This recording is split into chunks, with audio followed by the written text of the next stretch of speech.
Hi students, now we are going to derive an expression for the average kinetic energy per molecule in the chapter Kinetic Theory of Gases. So for that, let us assume that small m is the mass of one molecule of the gas and P is the pressure exerted by the gas.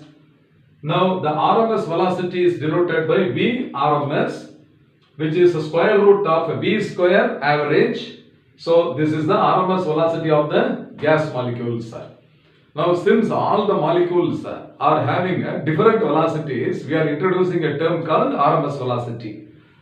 Now small n represents the total number of gas molecules per unit volume. That is called as number density. Okay students, now we have already derived an expression for the pressure exerted by the gas. So let us begin the expression with the pressure exerted by the gas P equal to 1 by 3 small m into V square average. This is the expression we have derived in the class. And this is also now equal to 1 by 3. In place of small n, I can substitute n by V. So this n is capital N by V into m V square bar. Now this 3V is in the denominator. I am going to shift to the left hand side. So the left side will become 3 into P into V is equal to capital N into M into V square average. Okay. So now PV is also equal to number of molecules N into Boltzmann constant into absolute temperature. We have studied this relationship between the PV and NKT. This is the ideal gas equation.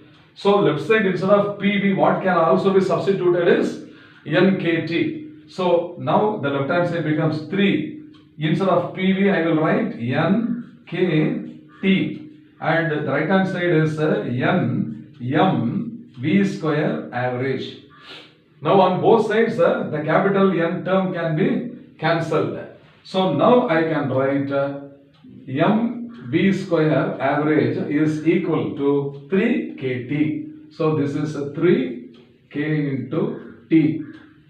So I will divide both sides by 2. So that left side will become half m V square average and right side will become 3 by 2 k into T. So this only is half m into V square average only is called what? The average kinetic energy per molecule. And the symbol can be called as epsilon. Okay, therefore this energy is now equal to 3 by 2 kT. So this is the final expression for the average kinetic energy per molecule of the gas. I hope you must have understood well. Fine.